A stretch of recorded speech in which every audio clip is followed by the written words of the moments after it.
का निर्णय करने का भी राजा के अंदर सामर्थ्य होना चाहिए। आज पांचों पांडवों को लेकर के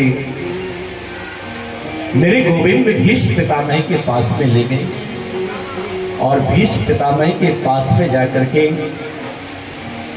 पांचों पांडवों ने जाकर के भीष्म पितामह को प्रणाम किया और प्रणाम करने के बाद भगवान ने भीष्म पितामह से कहा, पितामह आपके पौत्र पांडव अब इंद्रप्रस्थ के राजा बन चुके हैं, आप इनको कुछ उपदेश दीजिए कि जीवन में इनको कैसे रहना है, कैसे राजपाट चलाना है।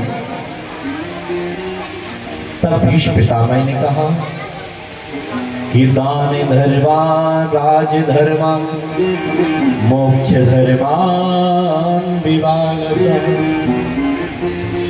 राजा का कर्तव्य है कि अपनी प्रजा का निष्ठा पूर्वक पालन करे, प्रजा के साथ में कोई भेदभाव नहीं रखना चाहिए और राजा का कर्तव्य है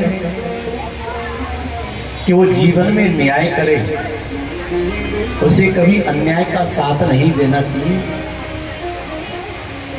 और कहते हैं कि दान धर्मा, राजा को दान भी करना चाहिए, राजा को अपनी प्रजा के कल्याण के लिए यज्ञ भी करना चाहिए। राजा का कर्तव्य है कि उसे अपनी आंखों के सामने कभी पाप होते हुए नहीं देखना चाहिए और अपनी आंखों के सामने पाप होते हुए तो किसी को नहीं देखना चाहिए। ये भागवत की कथा कहती है, अगर आपकी आंखों के सामने पाप हो रहा है, कोई अन्याय हो रहा है और आप उस अन्याय को रोकने में सामर्थ्यवान हैं और फिर भी अगर आप रोकते नहीं हैं तो आप पाप करने वाले से भी बड़े पापी हैं। प्रेम से बोलो। भीष्म पितामह पांडवों को ये बात समझा रहे थे कि कभी भी अपने आंखों के सामने अन्याय अत्याचार होते नहीं देखना चाहिए। तो महाराज उसी समय द्रौपदी को हंसी आ गई। द्रौपदी जैसी हंसी तो महाराज, द्रौपदी जैसी हंसी तो अब हंसी तो आ गई तो आ गई। अब महाराज पांचों पांडवों ने घूर करके देखा, द्रौपदी चुप हो गई। तो भीष्म पितामह ने कहा कि बेटी आप हंसी क्यों? द्रौपदी बोली नहीं नहीं नहीं बाबा कुछ बात नहीं, ऐसे ही हंसी आ गई। बोले नहीं बेटा, जो उच्च कुल की महिला होती है, जो उच्च कुल की बहू बेटी है, वो कभी अकस्मात नहीं हंसती है। तेरी हंसी में जरूर कोई राज है बेटा, और मैं ये इस क्षोभ को लेकर के मरना नहीं चाहता हूँ। बेटी तू बता दे तू हंसी क्यों? तो द्रौपदी ने कहा बाबा आज मरते समय आपको इतना ही ज्ञान आ रहा है, जरा ये ज्ञान उस समय नहीं था जब भरी सभा में मेरी साड़ी खींची जा रही थी, मेरे को निर्वस्त्र किया जा रहा था। उस सभा में सबसे आगे आप बैठे थे, मैंने हाथ जोड़ करके कहा था भीष्म पितामह मेरी रक्षा करो, आपने अपना सिर नीचे कर लिया था। आज मरने की बारी आई तो आपको ज्ञानोपदेश आ रहा है। भीष्म पितामह की आंखों से आंसू टपकने लगे। बोले बेटी ये सत्य है कि मैंने अपने जीवन में वो पाप किया है। द्रौपदी कहती है आपकी इतनी सामर्थ्य अगर आप कह देते एक बार तो दुर्योधन की हिम्मत नहीं थी दुशासन की के हाथ लगा देता। भीष्म पितामह ने कहा कि बेटी मेरे को अपने 154 जन्म याद है, ध्यान देना, मैंने अपने 154 जीवन में कभी पाप नहीं किया, लेकिन एक बार पाप होते हुए देखा है। और बेटी तुझे पता नहीं है, मैं 54 दिन से बाणों की सैया पर पड़ा हूं और एक एक बाण का इतना कष्ट है। एक साथ 100 बिच्छू अगर डंक मारे उसका जो कष्ट होता है, मुझे एक एक बाण का हो रहा है। मेरे एक एक रोम के अंदर बाण छिदे हुए हैं और मैं 54 दिन से इस कष्ट को सहन कर रहा हूं, क्योंकि मेरे जीवन में कभी पाप नहीं किया, पाप होते हुए देखा है लेकिन पाप किया नहीं। तो उसका परिणाम यह है कि आज वो परब्रह्म परमात्मा वो नारायण श्री कृष्ण मेरे सामने खड़ा है। देहांत काले तुम सामने हो, मुरली बजाते मन को लुभाते, यही गीत गाते मैं तर नाथ त्यागू, गोविंद दामो अरे माँ तो बेटी कहते अंत समय तो भगवान का नाम भी मुख पे नहीं आता। अंत समय में भगवान का नाम महाराज आता ही नहीं है। जन्म जन्म मुनि जतन कराही, अंत राम कहे आवत नहीं। एक कोई बाबा थे, वो काफी वृद्ध हो गए, जीभ लटपटाने लगी। वो बच्चे बड़े स्वार्थी थे। बाबा को इतना मोह, इतनी घर गृहस्थी के प्रति मोह था कि महाराज इतना सा भी नुकसान अपनी आंखों के सामने होते नहीं देख सकते थे। अब महाराज एक दिन वो चारपाई पर लेटे थे, उनकी वाणी रुकी हुई थी, आंखों से दिखाई दे रहा था। तो महाराज वो बोलने की कोशिश कर रहे थे लेकिन बोला नहीं जा रहा था। और बच्चों ने सोचा ये मर तो रही है, ये कोई धनवन के बारे में बताना चाह रहे हैं इसलिए तड़फड़ा रहे हैं। उसी से महाराज डॉक्टर को बुलाया। अरे डॉक्टर साहब कितने भी पैसे ले लो, एक बार कम से कम हमारे पिताजी बोल जाएंगे। भाई डॉक्टर ने कहा 1 लाख रुपए लूंगा, दूंगे, बता दो केवल इतना ही तो बताना है पिताजी को कि धन यहाँ पर खड़ा हुआ है, निकाल लेना बेटा। हमारा डॉक्टर आया और जैसे डॉक्टर ने इंजेक्शन लगाया, दवाई दी, सारा उपचार किया तो हमारा बूढ़ा बाबा बोला अरे तुमको शर्म नहीं आती है, देखो कोने में बछड़ा झाड़ू को खा रहा है। भगवान वही भगवान बुढ़े हम तो सोचे कुछ और ही बता दिया तो कुछ और ही बोल रहा है। वाणी रुक गई। भीष्म पितामह ने कहा बेटी मैंने जीवन में पाप नहीं किया, पाप होते हुए देखा है, इसलिए मेरे सामने भगवान खड़े हैं। उसी समय 5 पांडव खड़े थे। भगवान से भीष्म पितामह बात करने लगे, गोविंद आपसे 2 बात करना है। एक बात बताइए, आपने बहुत बड़ी कृपा की कि आप मेरे सामने खड़े हैं, लेकिन गोविंद आज मैं अपनी बेटी का विवाह आपके साथ करना चाहता हूं। प्रेम से बोलो। 500 पांडव आश्चर्यचकित रह गए, इनकी कौन सी बेटी, इनका तो कोई विवाह नहीं हुआ तो बेटी कहां से आई। तब भीष्म पितामह ने हाथ जोड़ करके कहा गोविंद मेरी जो बुद्धि रूपी बेटी है ना, इसको आप वरण कर लीजिए, आप अपने चरणों में इसको रख लीजिए। मैं संसार से निष्कपट निष्पाप होकर के शुद्ध पवित्र होकर के जाना चाहता हूँ और जन्मांतरों के जन्म मरण के बंधन से मुक्त होना चाहता हूँ। कहते उसी समय भीष्म पितामह ने अपने शरीर को छोड़ा, उनके शरीर से एक ज्योति प्रकट हुई और भगवान के चरणों के अंदर लीन हो गई। बोले भक्त वत्सल भगवान की जय। सुंदर उपदेश दिया। आज द्रौपदी कुंती मैया भगवान से प्रार्थना करने लगी, गोविंद क्योंकि ये जीवन चला जा रहा है, जीवन का कोई पता नहीं है कि कौन सी श्वास अंतिम हो जाए। भगवान की सुंदर लीला को द्रौपदी समझती है और कुंती मैया भी समझती है। आज कुंती मैया ने भगवान के सामने हाथ जोड़े। ध्यान देना, भगवान श्री कृष्ण कुंती के भतीजे लगते हैं, भाई के बेटा है, लेकिन आज बुआ जी ने अपने भतीजे के सामने हाथ जोड़े और हाथ जोड़ करके बोली गोविंद आज तो आपके हम चरणों में प्रणाम करेंगे। भगवान ने कहा बुआ तो पागल हो गई है, संसार क्या कहेगा कि बुआ भतीजे को प्रणाम कर रही है। कुंती मैया ने कहा गोविंद ये संसार के रिश्तों में उलझा करके आप बहुत रखते हो, कभी किसी को बुआ बनाओगे, किसी को फूफा, किसी को मामा, किसी को ताई, किसी को कुछ।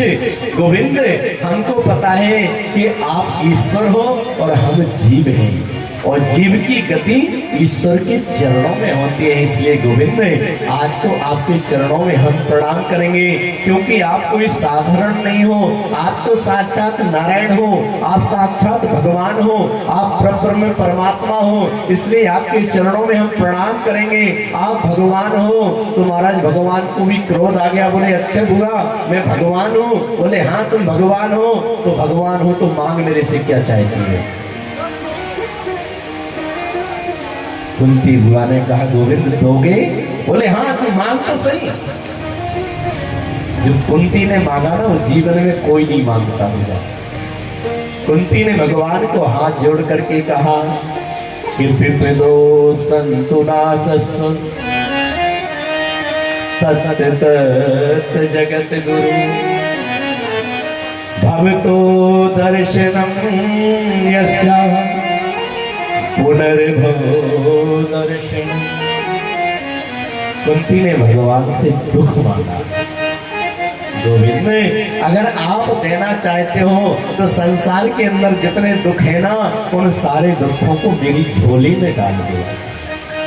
भगवान बोले अच्छा, दुख भी कोई मांगने की चीज है? मांगने तो नहीं है, लेकिन मैं मांगती हूं। क्यों? कि सुख के माथे सिल पड़े, सिल कहते पत्थर को, सुख के माथे सिल पड़े, हरि भजन हृदय से जाए, और बलिहारी बा दुख की, जो पल पल नाम जपाए। हे भगवान, उस दुख को हम दुख नहीं कहते हैं, उस दुख को दुख नहीं कहा जाता है जिसमें तुम्हारी याद आए, और उस सुख को सुख भी नहीं कहते जिसमें तुम हमसे दूर हो जाओ। जीवन में ध्यान रखना, ऐसा सुख कोई काम का नहीं होता है जिस सुख में हम भगवान से दूर हो जाए। लेकिन हम संसारियों का ये स्वभाव ऐसा है कि दुख में सुमिरन सब करे, सुख में करे न को, जो सुख में सुमिरन करे, तो दुख काहे को। जब खूब दुकान चलेगी नहीं तो हमारा मुड़ करके भी मंदिर की ओर नहीं देखते हैं। और जब दुकान पे ग्राहक नहीं चढ़ता ना, भोलेनाथ कृपा करो, किसी ने कुछ करवा दिया है, बांध दी दुकान, दुकान किसी ने नहीं बांधी है, तो उसको भूल गए हो तो उसने थोड़ा सा घुमा दिया है। किसी ने कुछ नहीं किया है, जब तुम उसको भूल जाते हो और सोचते मैं ही सब कुछ कर रहा हूं, तो भगवान थोड़ा सा झटका दे देते हैं, तो अपने लौट करके वहीं आ जाते हो। इसलिए अगर भगवान ने सुख दिया है तो उस सुख में भी भगवान को याद करो, और अगर भगवान ने दुख भी दिया है तो उस दुख में भी भगवान के दुख को भी प्रसाद समझो, क्योंकि अगर भगवान का सहारा लेकर के चलोगे तो दुख भी टल जाएगा, पता नहीं लगेगा। तो इसलिए कुंती मैया कहते हैं गोविंद अगर देना है तो मेरे को दुख दे दो, दुख में कम से कम आप मेरे पास तो रहे हो। उस सुख भी क्या काम का कि आप हमसे दूर चले जाओ। तो महाराज उसी समय युधिष्ठिर जी आ गए, तो बोले ठीक है गोविंद मुझे को भी दे दो। बोले आप बताओ क्या चाहिए? बोले बस मेरे को तो ये वरदान दे दो कि मैं अपने जीवन में सत्य से कभी हटूं नहीं। प्रेम से बोलो। भीम दादा आ गए, भीम से कहा भैया आपको क्या चाहिए? भीम दादा बोले कि भैया गोविंद हमको तो ऐसा वरदान दे दो, वैसे भी मैं बदनाम हूँ, भोजन भट्ट में ज्यादा भोजन करता हूँ, इसलिए भजन तो मेरे से होता नहीं है। गोविंद ऐसा वरदान दे दो कि उठते बैठते चलते फिरते तुम्हारी याद आती है। नकुल सहदेव से कहा, नकुल सहदेव ने कहा गोविंद जैसा आपने मेरे को अपना शिष्य बना के रखा है ऐसी बना करके रखना। अर्जुन से कहा, अर्जुन बोले गोविंद आज तक मैंने आपको जो माना है आप मेरे को मानते रखना, इसके अलावा मेरे को कुछ नहीं चाहिए। सभी ने वरदान मांगा। उसी समय पांडवों के पीछे भगवान की बहन सुभद्रा खड़ी हुई थी। अर्जुन की पत्नी है सुभद्रा, भगवान श्री कृष्ण की बहन। हाँ, यदुवंशियों के रिश्ते बड़ी गड़बड़ होते हैं। प्रेम से बोलो। हमारा सुभद्रा खड़ी थी तो सुभद्रा से कुंती ने कहा अरे बहू तू भी कुछ मांग ले। सो महाराज भगवान के सामने सुभद्रा आ गई और सुभद्रा अब भाई बहन जैसी बात करने लगी। भगवान ने कहा सुभद्रा तू भी मांग ले। अच्छा भैया तू मुंह को देगो? बोले हाँ दूंगा। बड़ो दानी बनो है तो 3 बार बोल दूंगा। भगवान ने कहा पगली तू मांग तो सही, तेरे मांगने में देरी हुई मेरे देने में देरी, मांग। आज सुभद्रा ने जो मांगा है और प्रत्येक जीव, संसार का महान संत मांग सकता है, कोई नहीं मांग सकता। सुभद्रा ने मांगा कृष्ण तो देय पद पंकज पंजरांते अद्यैव मे विशतु मानस राजहंसा प्राण प्रयाण समय कपिबात वित्ते कंठावरोदन विदो स्मरणं कुतस्ते। गोविंद, अगर आप देना चाहते हो ना तो हे मालूम क्या दे दो, आपके जो चरण रूपी पिंजरा है ना, जैसे हम तोते को पिंजरे में बंद करते हैं ना, इसी प्रकार से गोविंद ने आप अपने चरण रूपी पिंजरे के अंदर हमारा जो मन है ना, इस मन रूपी मयूर को बंद कर लो। और ये हमारा मन लाख कोशिश करे लेकिन इस पिंजरे को कभी खोलना नहीं, कितना भी तड़फड़ाए हमारा मन, लेकिन इसको अपने चरणों से कभी दूर करना नहीं। दशा मुझ दीन की भगवन, दशा मुझ दीन की भगवन, संभालोगे तो क्या होगा। दशा मुझ दीन की भगवन, संभालोगे तो क्या होगा। मुझे चरणों की सेवा में, मुझे चरणों की सेवा में लगा लोगे तो क्या होगा। दशा मुझ दीन की भगवन, मैं नामी बात की हूँ, नामी पाप हर हो तो। मैं नामी बात की हूँ, नामी पाप हर हो तो। इल्जा दोनों नामों की, इल्जा दोनों नामों की, बचा लोगे तो क्या होगा। दशा मुझ दीन की भगवन, संभालोगे तो क्या होगा। दशा मुझ दीन की भगवन।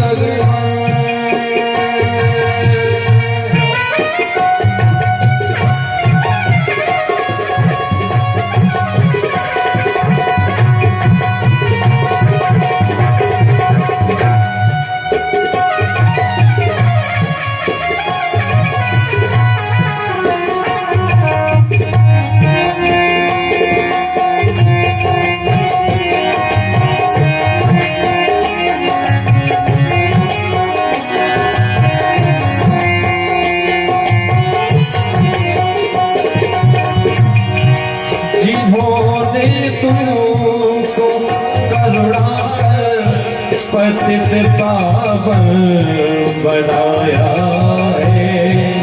जिन्होंने तुमको करुणा कर पतित पावन बनाया है। जिन्होंने तुमको करुणा कर पतित पावन बनाया है। जिन्होंने तुमको करुणा कर पतित पावन बनाया है। उन्हीं पतितों को तुम पावन, उन्हीं पतितों को तुम पावन बना दोगे तो क्या होगा। दशा मुझ दीन की भगवन, संभालोगे तो क्या होगा। दशा मुझ दीन की भगवन। हरि बोल।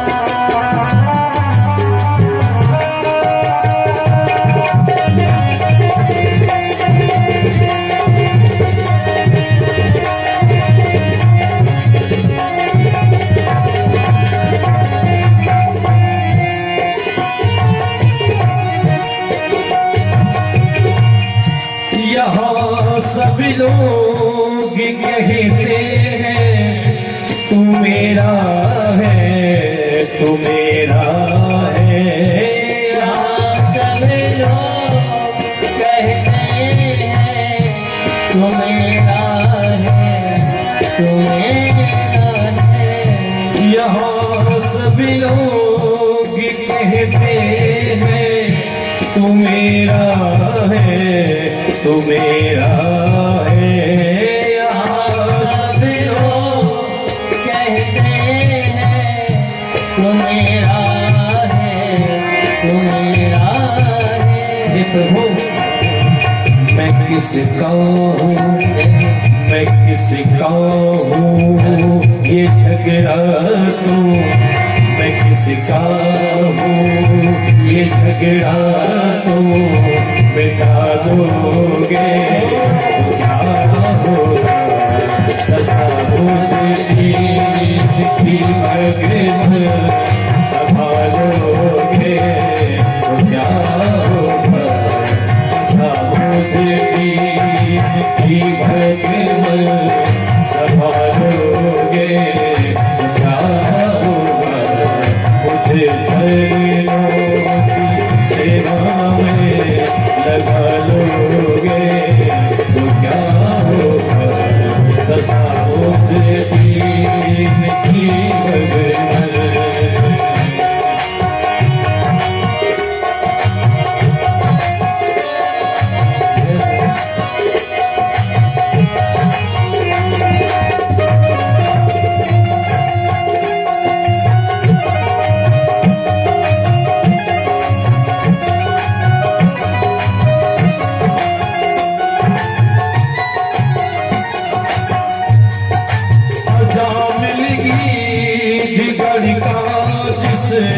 दया गंगा में तर दे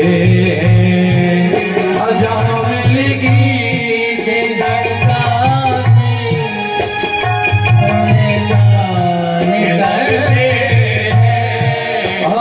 आजा मिले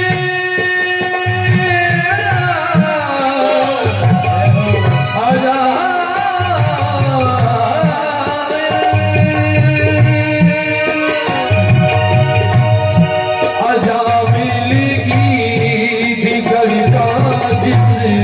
दया गंगा में तरते हैं अजा मिलेगी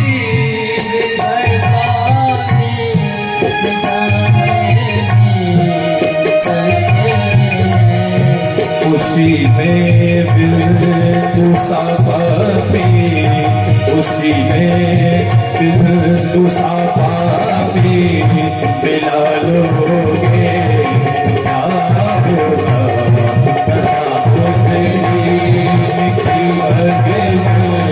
संभालोगे तो क्या होगा। दशा मुझे की भगवान संभालोगे तो क्या होगा। दशा मुझे की भगवान संभालोगे तो क्या होगा। दशा मुझे की भगवान संभालोगे तो क्या होगा। दशा मुझे की भगवान।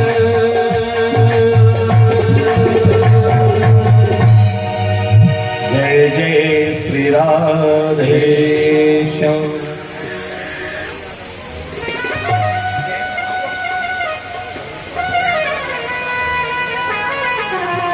कुंती मैया ने भगवान को समर्पण कर दिया और जो भगवान को समर्पण हो जाता है तो भगवान की भी जिम्मेवारी बन जाती है कि वो भी अपने भक्त का हर क्षण हर पल ख्याल रखते हैं। आज भगवान द्वारिका गए और द्वारिका में अर्जुन उनके साथ में गए। भगवान ने अपनी लीला को खींच लिया क्योंकि भगवान का समय पूरा हो गया। अर्जुन से कहा, अर्जुन तुम मेरी पत्नियों को लेकर के और हस्तिनापुर चले जाओ, क्योंकि अब ये द्वारिका कुछ क्षणों के बाद जल के अंदर समाहित हो जाएगी। और अर्जुन के सामने भगवान ने अपनी पत्नियों को अर्जुन को दिया और अर्जुन लेकर के आ रहा था कि महाराज भगवान ने भीलों का रूप बनाया और अर्जुन से अपनी पत्नियों को छीन लिया। कि समय समय की बात है, समय होत बलवान, भीलन लोटी गोपिका, वही अर्जुन वही बात। जिस अर्जुन के धनुष मारने से जमीन से जल प्रकट हो जाता था, जिस अर्जुन के धनुष की टंकार से आकाश से जल की वृष्टि हो जाती थी, बड़े बड़े ऐरावत हाथी अर्जुन के सामने टिक नहीं पाते थे और अर्जुन बिल्ली बना बैठा रहा। उसके सामने भगवान की पत्नियों को हिल छीन करके ले। तो मेरे भाई बहन, इंसान बलवान नहीं होता है, हमेशा समय बलवान होता है। समय इतना बलवान होता है कि महाराज एक चींटी भी हाथी के प्राण ले लेती है। अर्जुन के सामने सब कुछ लुट गया और जब अर्जुन के सामने भगवान अपनी लीला को समाप्त करके जाने लगे तो अर्जुन को तो लगा हम बिल्कुल लुट गए। अर्जुन जैसे हस्तिनापुर में आए, हस्तिनापुर के बाहर अर्जुन का चेहरे का जो तेज था वो समाप्त हो गया। घबराया हुआ अर्जुन जैसी आया युधिष्ठिर ने देखा, अर्जुन तुम्हारी हालत कैसे हो गई? जरूर तुमसे कोई पाप हो गया है। ध्यान देना, हमारे जीवन में जब हमारे से कोई पाप हो जाता है ना तो हमारे चेहरे का तेज चला जाता है। आपके हाथ से अगर गौ हत्या हो जाएगी, आपका तेज चला जाएगा। अगर आपके सामने आपका कोई प्रिय चला गया तो आपका चेहरे का तेज चला जाएगा। आपके हाथ से किसी का वध हो गया, किसी बच्चे का आपने वध कर दिया चाहे गलती, आपका चेहरा बता देगा। अर्जुन बताओ तेरे से क्या पाप हो गया है? जरूर ये लगता है कि तुम्हारे से कोई भूखा तुम्हारे सामने मर गया और तुमने उस मरते के सामने भोजन कर लिया। अर्जुन बोले ऐसा नहीं, फिर इसका मतलब तुम्हारे सामने किसी निर्बल का वध हो गया तो उसकी रक्षा नहीं कर पाए। अर्जुन बोले वो भी नहीं हुआ भाई, तो हुआ क्या? बोल तो सही। जरूर तूने अपनी गुरु माता के प्रति कुदृष्टि से देखा होगा। अर्जुन बोले भैया ये भी नहीं तो बता। बोले वंचितो हम महाराजा हरिणा बंधु रूपिणा एन में पहता तेज देव विश्वापनम। जो गोविंद हमारी हर जगह रक्षा करते थे, वह गोविंद इस धराधाम को छोड़कर के चले गए। अभी संसार में हमारा कोई नहीं रहा। और मरद कुंती मैया ने जैसी सुना कि भगवान चले गए, धड़ाम से जमीन पर गिरी और प्राणों को छोड़ दिया, अपने प्राणों को छोड़ दिया। कि राम राम कही राम कही राम राम कही राम, तन पर हरि रघुवर बिरह राव गयो सुरधाम। प्राणों को छोड़ दिया। पांचों पांडवों ने आज परीक्षित को राजगद्दी पर बैठाला। परीक्षित जी की उम्र कितनी है? केवल 16 वर्ष की। 16 वर्ष की आयु में परीक्षित को गद्दी पर बैठाना, कहा बेटा आज से तुम राजा हो। परीक्षित ने कहा अभी तो हमको कुछ पता ही नहीं कैसे राजपाट चलाया जाता है। तो परीक्षित को उपदेश दिया, बेटा शरण में शत्रु भी आ जाए तो उसे माफ कर देना। प्रेम से बोलो।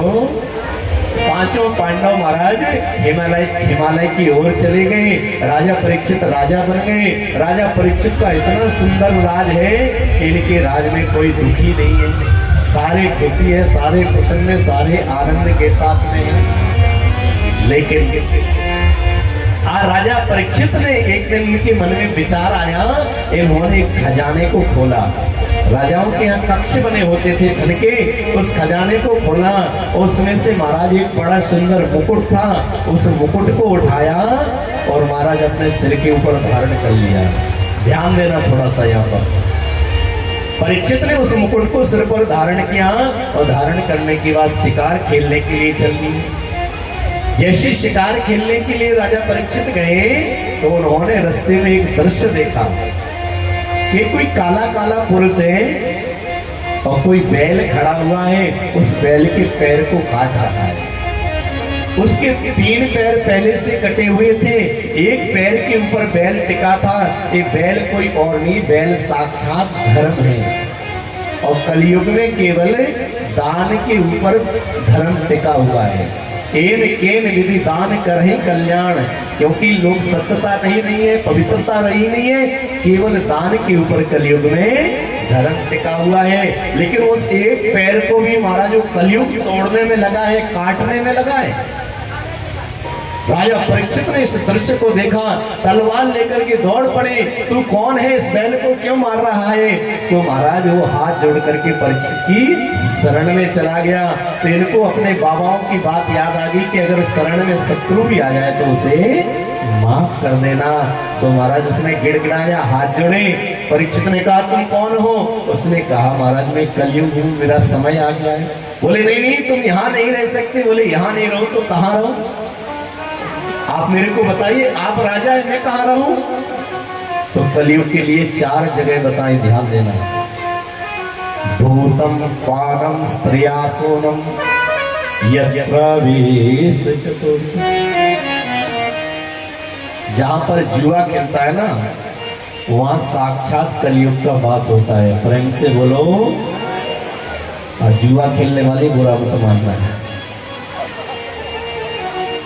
दूतम पानम, जो मदिरालय होता है ना, वहां साक्षात कलयुग का वास होता है। जहां पर हिंसा होती है ना, वहां पर कलयुग का वास होता है। जहां पर अन्याय होता है ना, वहां कलयुग का वास होता है। 4 जगह दे दी कि जाओ यहाँ पर तुम रहो। कलयुग हाथ जोड़ करके बोला महाराज ये तो कोई सी ठीक सी नहीं लग रही, एक आध कमरा अच्छा सा दे दो ना जहाँ पर मैं रह सकूं। तो महाराज कलयुग को बोला सोने में भी तुम्हारा वास होगा। प्रेम से बोलो। परीक्षित के सिर के ऊपर सोने का मुकुट था। तो कलयुग ने सोचा जब तक राजा परीक्षित के ऊपर हमारा असर नहीं होगा, जब तक हमारा जीवन बेकार। तो महाराज कलयुग के परीक्षित के मुख से निकल गया कि सोने में भी तुम्हारा वास होगा। लेकिन गीता में भगवान कहते हैं कि धातुओं में सोना मैं हूं। 2 प्रकार का सोना होता है। प्रेम से बोलो। देखो सोना घर में नहीं रखना चाहिए, स्वर्ण के अंदर कलयुग का वास होता है। सही बात है कि नहीं? अब बताओ माता, सबके पास सोना है ना, कलयुग को क्यों रख रखा है? ऐसा करना, शाम को घर जाना और जो भी सोना है ना उसकी पोटरी बनाना और छत के ऊपर से नीचे फेंक देना। ठीक है? हमारे धर्म भाई साहब बैठे हैं ना, हम लोग ट्रैक्टर लेके आएंगे और सब उठा करके ले आएंगे। कैसे बोलो। भागवत कहती है देखो, जो अपनी मेहनत से, ईमानदारी से जो कमाया हुआ सोना होता है ना, उसमें तो साक्षात नारायण का वास होता है। और झपट करके, किसी को मार करके, किसी को लूट करके, अगर इस प्रकार का जो सोना होता है ना, उसमें कलयुग का वास होता है। तो अगर 2 नंबर वाला हो तो फेंक देना और 1 नंबर वाला हो तो लॉक लगा के रख लेना। अब महाराज जो राजा परीक्षित के सिर के ऊपर जो मुकुट लगा था ना, ध्यान देना, वो मुकुट है मालूम किसका था? वो मुकुट था जरासंध का था। भीम ने जरासंध को मारा और मार करके महाराज मुकुट अच्छा लगा, सो मुकुट को उठा करके ले आए और ला करके उसको खजाने में रख दिया। और उसी मुकुट को राजा परीक्षित ने धारण कर लिया। तो मुकुट किस चीज का था? किसी को मार करके लाया हुआ था। तो परीक्षित ने कहा ऐसे सोने में तुम्हारा वास होगा।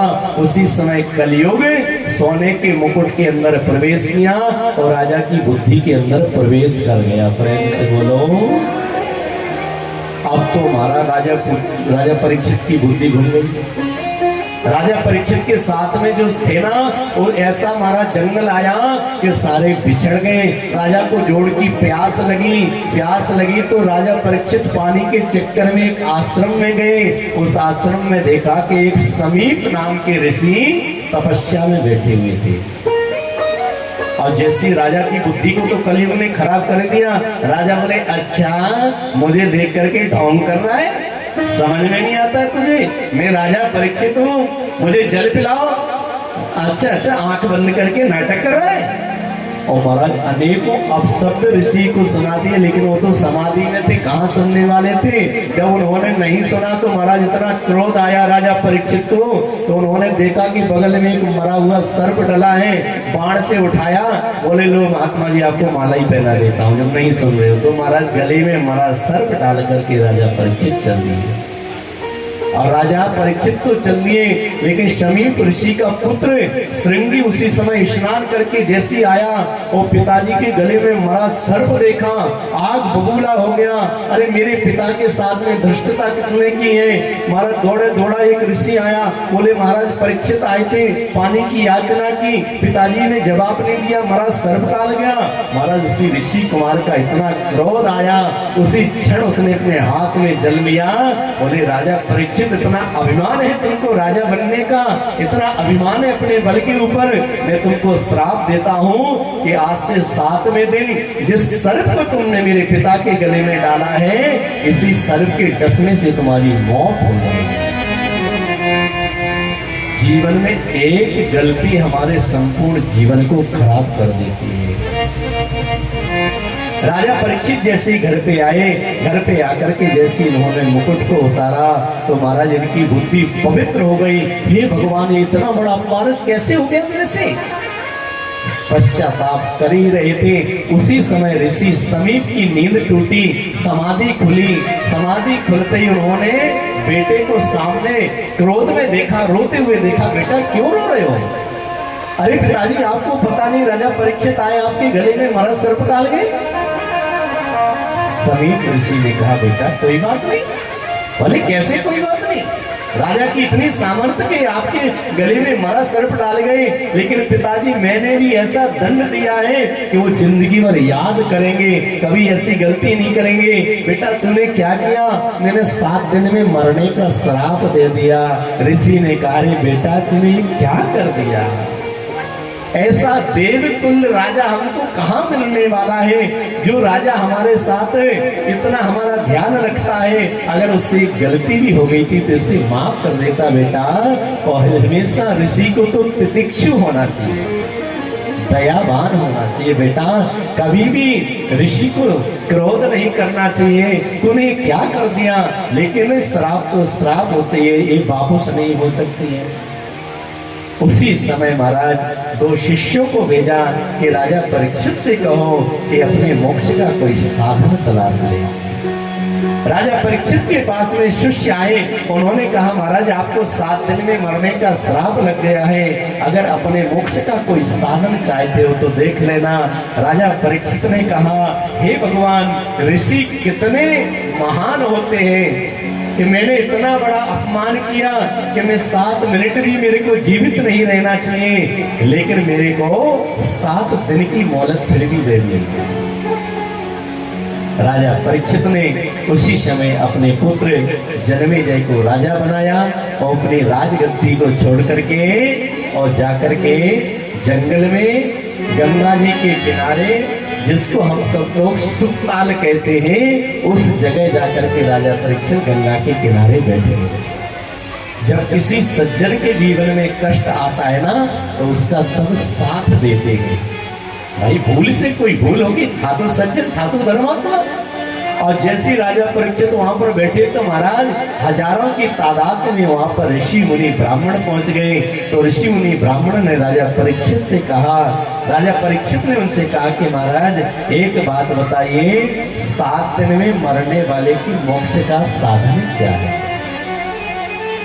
कोई कहे यज्ञ करा दो तो बोले महाराज 41 दिन लगेंगे, बोले महामृत्युंजय करा दो बोले 11 दिन लगेंगे, लेकिन कोई भी मोक्ष की गारंटी नहीं है।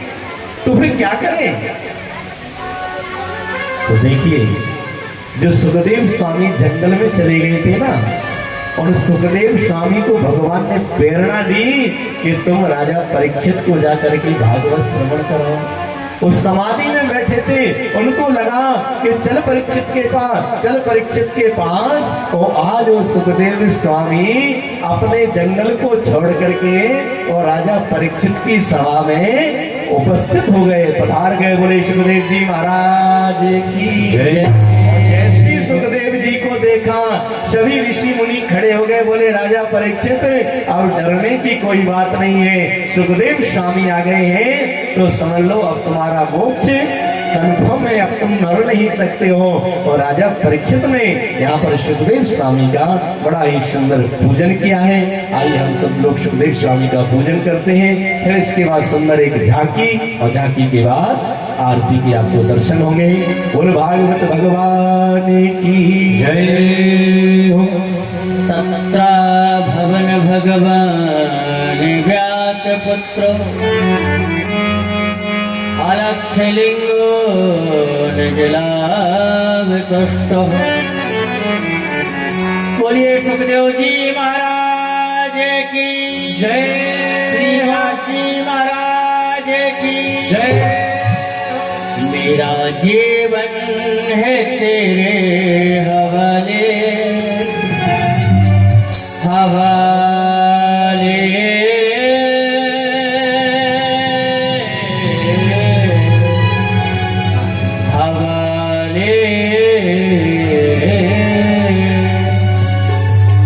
मेरा जीवन है तेरे हवाले प्रभु, ऐसे पग पग तूने संभाले।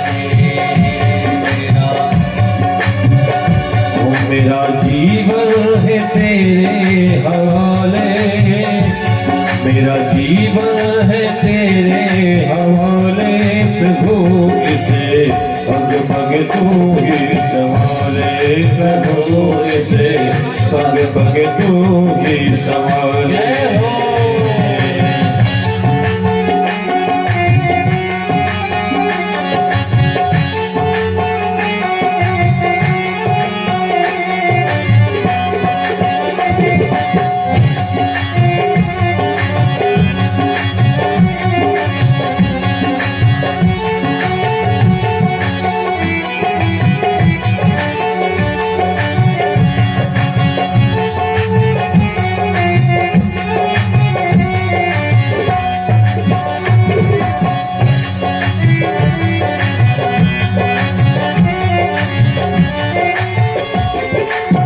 मोह माया के बंधन तोड़े, हे प्रभु अपने शरण में ले लो।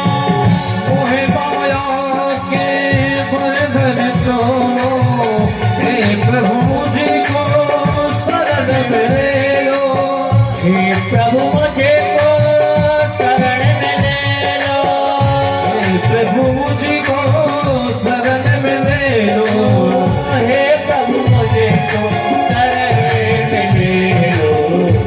आपकी नैया को, इसके नैया को पार लगा दे, इसके नैया को पार लगा दे प्रभु, पग पग तोरे संभाले।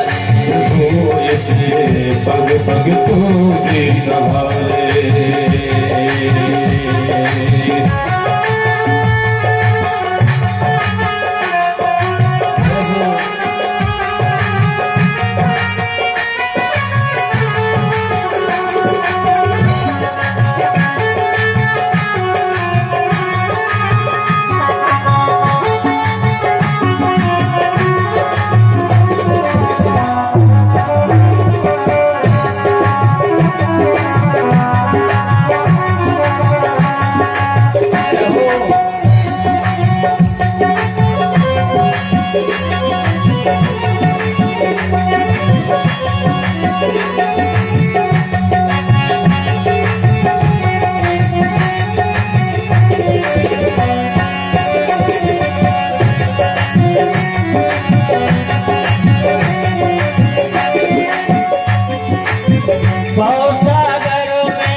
मैया डोल रही है कोई रखवैया डोल रही है कोई नखवैया डोल रही है कोई रखवैया डोल रही है कोई नखवैया जैसे पापी को अपना ले जय हो जैसे पापी को अपना ले प्रभु ने पग पग तोड़े सवारे प्रभु से पग पग तोड़े संभाले प्रभु जी से पग पग तोड़े संभाले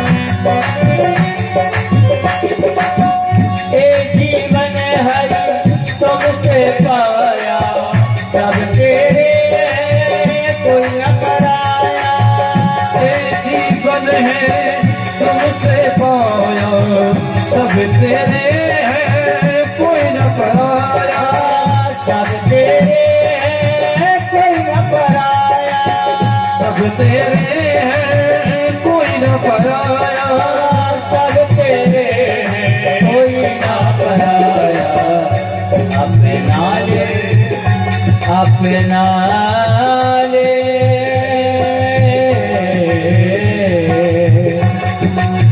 अपना ले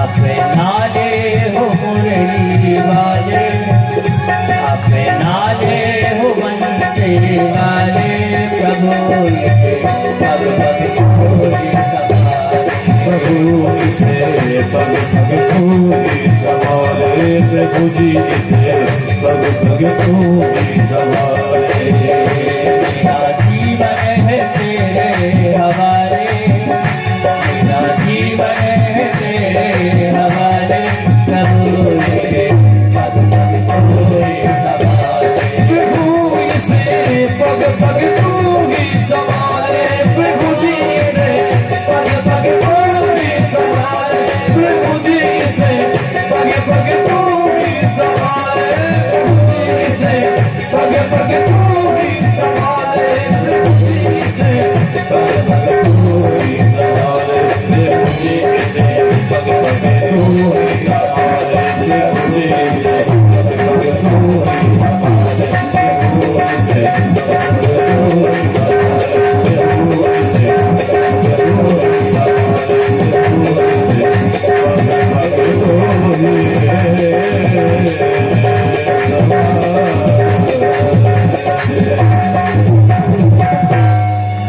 जय जय श्री राधे श्याम।